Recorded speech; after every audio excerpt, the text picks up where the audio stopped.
On ground with Barije Andrew, and this time around our discussion is going to be on railway transport. Railway transport in Uganda for the past few years was one of those that we looked at as the cheaper means of transport. However, with time to time, the railway transport network seemingly doesn't offer those options anymore to the Ugandans. However, there is an optimistic chance that we shall have a revival of the sector railway transport in Uganda with the standard gauge railway in Tanzania as well as the one in Kenya that is steady fast moving. Uganda also hopes to follow suit. However, we hope that this time on, when we follow suit, it would be easier for us to adopt and make good use of the railway transport. Its revival, what does that mean to Uganda? Barije Andrew is on ground, and our discussion is going to be on that same matter, on that same topic, to try to understand where are the chances of the revival of Uganda's railway transport. And remember, it looks very cheap if you're to put it into context. It's the cheapest in regards to transport means in the country. Barije Andrew is on ground this morning to give us more of those updates and details.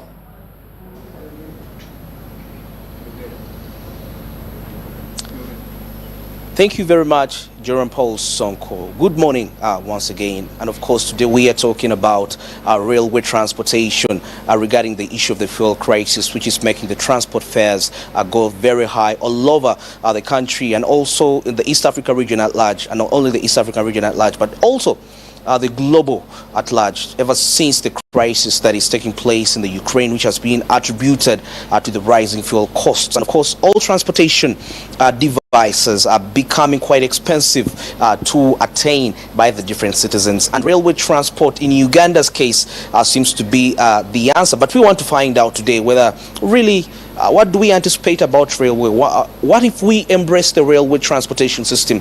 Will it be a solution to the rising fuel prices?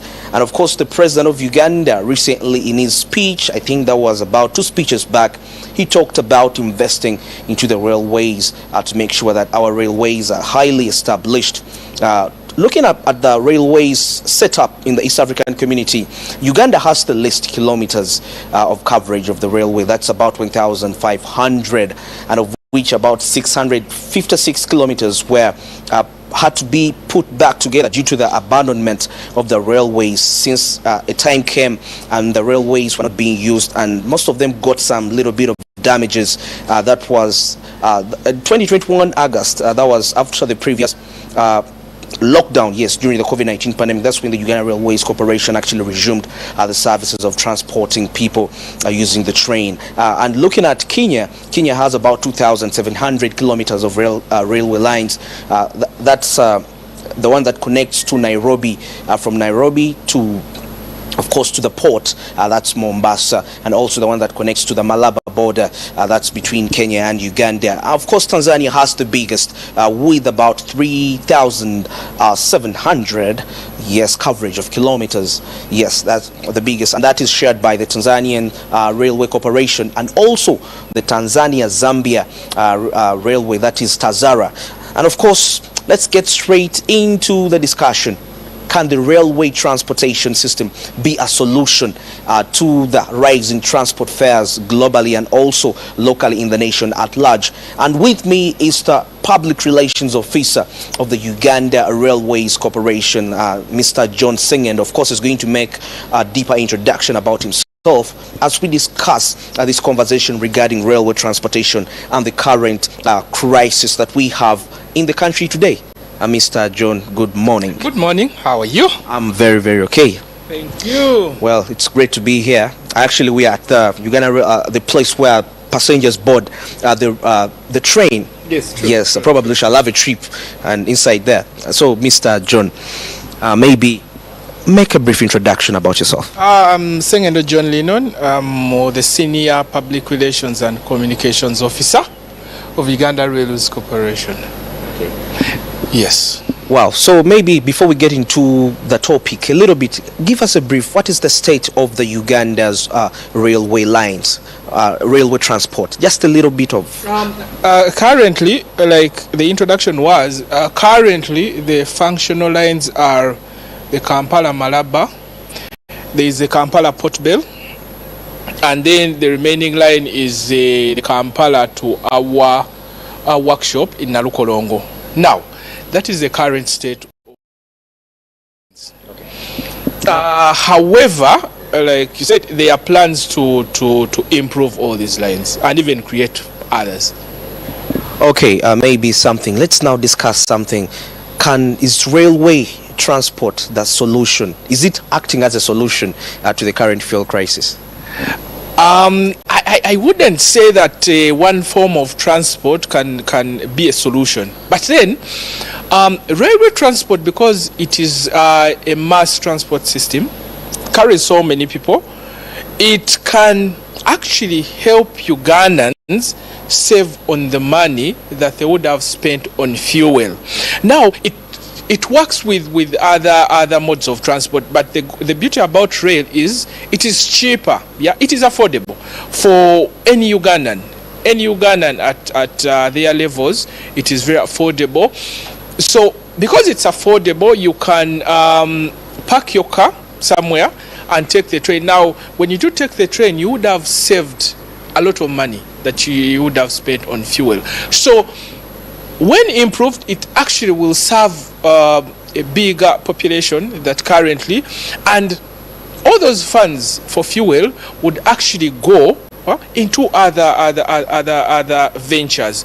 But also, it is not only for fuel. Mass transport all over the world, saves the environment, because a train like this one, for example, it uses diesel. Very much so. Diesel, it's diesel electric, but it uses diesel. It emits fumes. However, the fumes that a train emits on a route are much lesser than what probably cars on the road would. Now, on one route, for example, if I'm having 2,000 people on board, those are how many cars? There are so many cars. So that means that the emissions coming from my train are far less than what those many cars are emitting on the road. So now let's compare the price of, let me say, somebody's traveling, the standard price of a railway, of a train, when it's transporting somebody from whatever place, whatever destiny they're coming from or place where they're going. I'll speak about the current. The current is from Kampala to Namave, and from Namave to Kampala, and a ticket costs someone 1,000 shillings. Now that is far much less than what public transport on the roads would charge someone from Kampala to Namave. So that is how affordable rail transport is, because for us, we believe that we have to provide a service to Ugandans, not making the profits, but providing a service to everyday Ugandans. That is our motivation, really. Yes. Okay, maybe now talking about that, let's assume, because I believe when the president invests into the railways transport, we shall have private companies coming up to invest into the rail. I believe that. So do you think the private companies can be in position to charge those low costs according to, I don't know, because I want to know, and also Ugandan out there wants to know, because most of the private people are so much interested in making money, most of them. But as a Uganda Railways Corporations, is there a way you can have a say in regarding to standardizing the prices when the private players come to play a role? Rail transport, most especially in Africa, is a public good, and as per the Railways Act, building, construction, management of rail services in this country by Uganda, that's a mandate of Uganda Railways. We haven't, things happen. They probably in years private players might be able to come on board. But currently, and there is no indication that we shall be having private players coming on board. Currently, it is URC to manage rail wherever. Whatever rail service that would be built in this country is supposed to be managed by URC, because, like I said, our mandate is to provide a service, a service to Ugandans. We don't want a scenario whereby there is competition in prices on rail. There you won't be providing a service. You'll be as good as someone who is running a private bus service or a taxi service. So that service is going to be provided by Uganda Railways Corporation. Okay. Yes. Well, now, talking about that, that's really good news for the Ugandan out there. Now, let's look at this aspect of, for example, the railways are not located almost everywhere. So there are specific stations. Are there plans of, for example, somebody who stays in Mityana and he wants to use a train to travel to Kampala? What plans are there to expand the railway transport to ensure that at least a majority of the centers in Uganda have access to railway station where they can board? What I can tell you, the plans that are out there for the next 5 years are to work on the existing infrastructure, the over 1,200 kilometers of rail. That is the infrastructure we are going to work on. We are going to work on the Mukono-Kampala, then from Kampala to Port Bell, and then Port Bell to Kyengera. But remember, the line that goes through Kyengera is the line that goes to Bujuko and then to Kasese and those areas. So in the next 5 years, those lines are going to be revamped. Yeah, revamped. Why are we starting with the line? And then we also have the standard gauge, which has a different formation, a different right of way from ours. Yeah.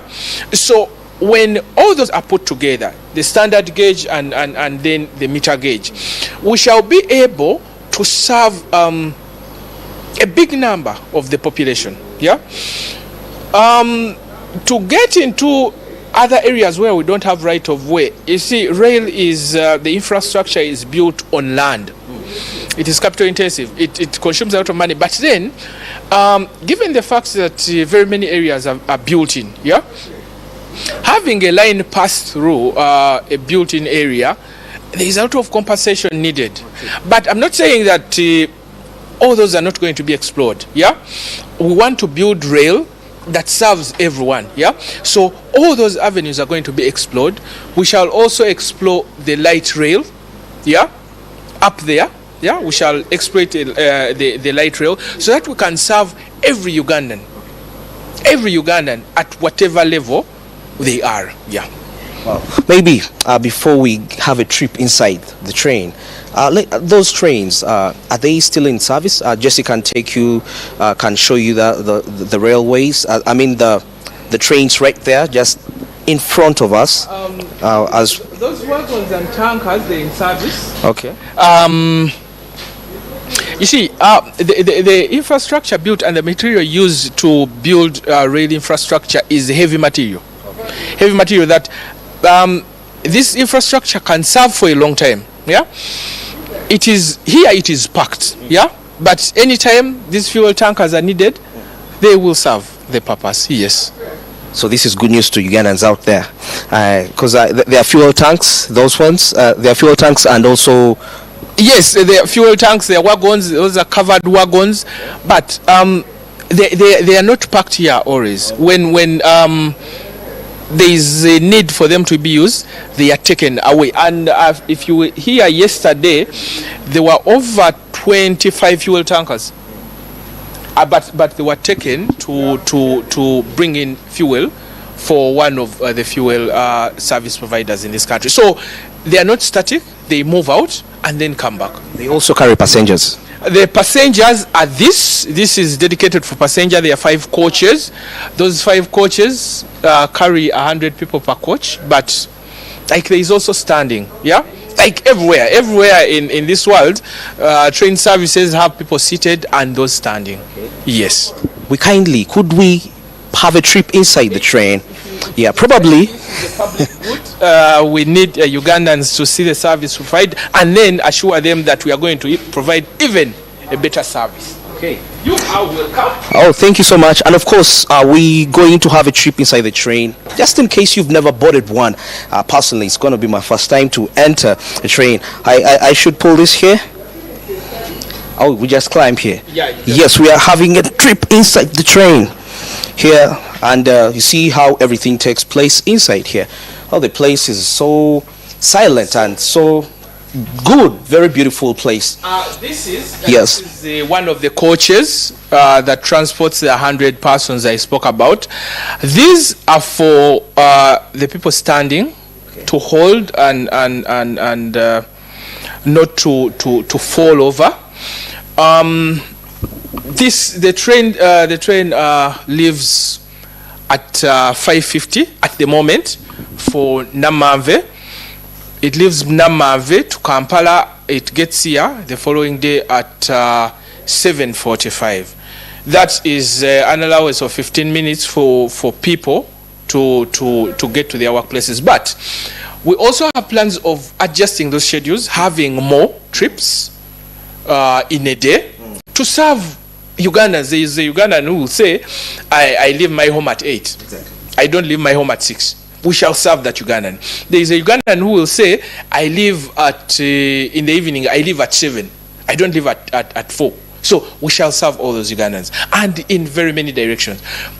We shall get to a point whereby we transport more than 7,000 Ugandans on a daily basis. More than 7,000 Ugandans. And if we expand, we shall transport even more. That means that the road infrastructure, the pressure on the road infrastructure is lifted off. Yes, the pressure, because these roads take a lot of money they require a lot of money to construct. Rail can survive for as long as ever. If it's maintained well, it can survive forever. Yes. Wow, thank you. Last regards as we are wrapping up in just 1 minute, and last regard to a Ugandan out there that is really being affected by the fuel prices. Okay, Ugandans, the situation, all of us, we know it's tough. Yeah, we are going to provide for a service that is very affordable, a service that you will use, yeah, and then love, yeah, a service that all Ugandans, everyone out there, will feel that we are serving them very well as a country. So we call upon you to use this service, but to also assure you that we are going to make the service better. Just tell your friend that URC is going to make this service better, and it will be the most fantastic of transport systems at very affordable rates. Yes. Wow. Thank you very much, Mr. John Sengendo. And of course, yes, we've been discussing Eastern Railway Transportation solving the high transport fares that are affecting quite a number of Ugandans. Yes, as you can see, I'm inside here, and let me have a seat. For the first time, I'm actually having a seat into a train. And of course, this is Smart Means Business on Ground. I'm Andrew Barije, back to studio with Joram Paul Sonko. Man, sleek like Barije Andrew on that particular one, as you can definitely see what has been happening on ground and in one of those train wagons in there. Thank you for that particular one, Barije Andrew. He was looking at the perspective of the railway transport in Uganda. How best can we look at the recovery of this one? It is one that is a cheap means of transport that if we can utilize and use that space, it can be easier for us to cope up. It can be very easy and affordable for the local Ugandan, the wananchi, and they can easily see how they can take good use of it. So there's been SMB on ground with 2 minutes left to wind up our show. You've been an amazing viewer wherever you are, and thank you for driving business with us. I'm Joram Paul Sonko, and this is your daily Kickstarter Smart Means Business. We shall surely do this same time tomorrow and kickstart off your day in more of that. I leave you with the SMB no comment. Have a blessed day. Good morning.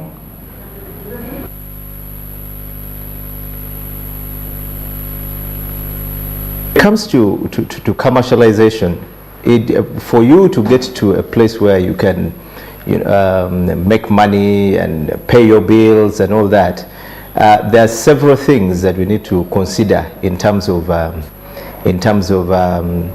running a startup. First of all, while you are coming up with this startup, did you understand the problem that you wanted to solve? Do you understand your customers? Do you understand every aspect of the business? So innovation is a process. You need to have covered every step that that is involved when coming up with an innovation. So first of all, I would say when you're looking at coming up with an innovation, first of all, like I mentioned, there must be a problem. There must be what we call a pain. You can have a problem which is not a pain. So when you understand those, and you understand your target users of the innovation that you're looking at, then it becomes very easy for you to look at making money out of what you're doing. There is what we call human centered design that we talk about. Now, human centered design means you are building a product together with the users. You understand what your users need, or your customers, and then see how to go about. They will actually inform you can actually start from a point where you go and understand. If I say we want to solve a problem in agriculture, get to the farmers and understand what is it that the farmers need. The people who consume agricultural products, what do they need?